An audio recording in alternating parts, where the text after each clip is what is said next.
ইদানিংকালে অনেকেই দেখা যায় যে গভীর রাত পর্যন্ত জেগে থেকে অনেকে একেবারে গোটা রাতই ঘুমায় না, এমনও আছে।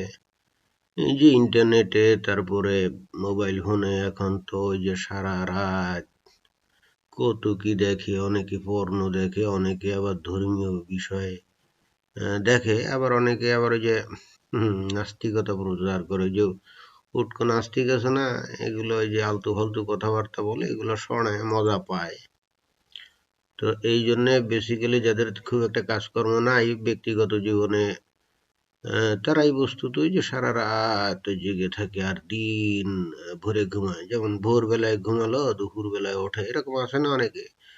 তো এই জন্য অনেকে হয়তো মনে কষ্ট পেতে পারে যে হায় হায়, এই যে ভোরবেলায় উঠি না, এটা তো খুবই একটা খারাপ জিনিস। কিন্তু এই ধরনের লোকদের আসলে দুঃখ পাওয়ার কিছু নাই।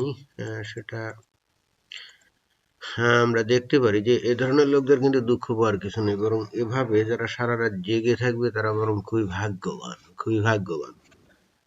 সেটা কিভাবে যে দেখুন, এখানে এই যে এটা কিসের হাদিস, সহিহ বুখারী তো নাকি? হ্যাঁ, সহিহ বুখারী, হ্যাঁ।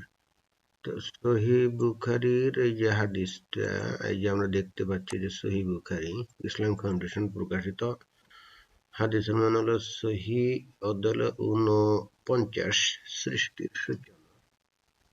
তো এখানে 3042 নম্বর এই যে হাদিসটা আছে, এখানে চমৎকার একটা বিষয় আছে। যেমন এই যে বলছে যে আব্দুল্লাহ রাদিয়াল্লাহু আনহু থেকে বর্ণিত, তিনি বলেন, নবী সাল্লাল্লাহু আলাইহি ওয়াসাল্লামের নিকট এমন এক ব্যক্তির সম্পর্কে উল্লেখ করা হলো যে সারা রাত এমনকি ভোর পর্যন্ত ঘুমিয়েছিল। তখন তিনি বললেন, সে এমন ব্যক্তি যার উভয় কানে, অথবা তিনি বললেন তার কানে শয়তান পেশাব করেছে। তার মানে হচ্ছে কি, যারা নাকি সারা রাত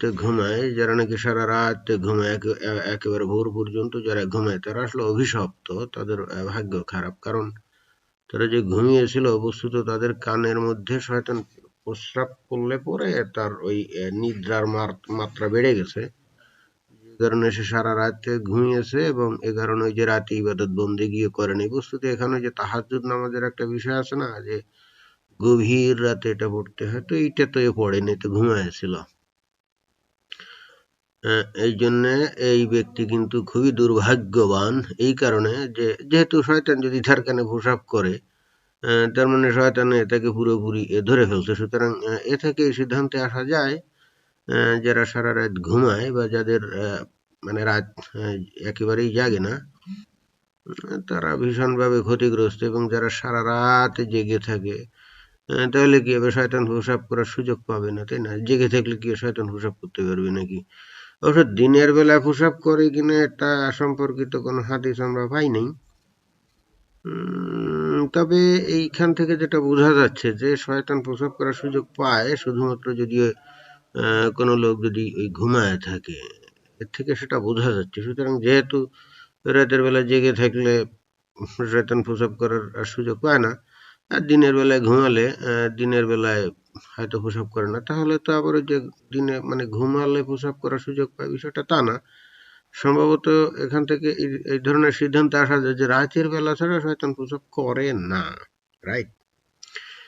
সুতরাং সার্বিকভাবে বিচার বিবেচনা করে আমরা এই সিদ্ধান্তে আসতে পারি, এই সহিহ হাদিসটা থেকে সিদ্ধান্তে আসতে পারি যে যারা নাকি রাতের বেলায় জেগে থাকে, তারা যে কোনো উদ্দেশ্যেই হোক, পর্ণ ছবি দেখুক, ব্লু ফিল্ম দেখুক, আর কারোর সঙ্গে টাঙ্কি ফিল্ডিং মারুক, ওই যে মনে করেন যে প্রেম টেম করে যদি রাত কাভার করে দেয়, কোনো অসুবিধা নেই। বা বন্ধু বান্ধবদের নিয়ে যদি আড্ডা দেয় বা ইউটকো মুক্ত মনাদের ফালতু ফেসাল শোনে, বা যে কোনো ভাবেই হোক যদি জেগে থাকে, দেন he is very fortunate, because then the devil will not have the opportunity to urinate inside his ears. Very simple. সুতরাং যারা ভাগ্যবান হতে চান, তারা আজকে থেকে সারা রাত ঘুমানোর সারা রাত জেগে থাকার প্র্যাকটিস করুন, এবং তাতেই আপনাদের মঙ্গল। ধন্যবাদ।